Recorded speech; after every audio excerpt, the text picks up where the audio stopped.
Hi everyone, in front of me I've got OPPO K13 Turbo, and let me share with you how to reset network preferences on this device.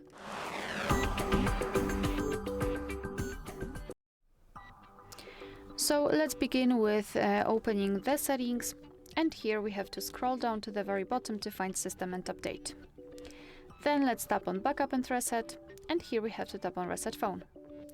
Then let's tap on Reset Network and Bluetooth settings, and here confirm everything with your screen lock. Tap on Reset to confirm, and just wait a second until you'll see this information. As you can see, we just successfully reset Wi-Fi, Bluetooth and mobile network settings. Be aware, because you cannot undo this action, so perform it only if you're ready and if you're sure you want to do it. Alright, so that will be all. Thank you so much for watching. Please hit the subscribe button and leave the thumbs up.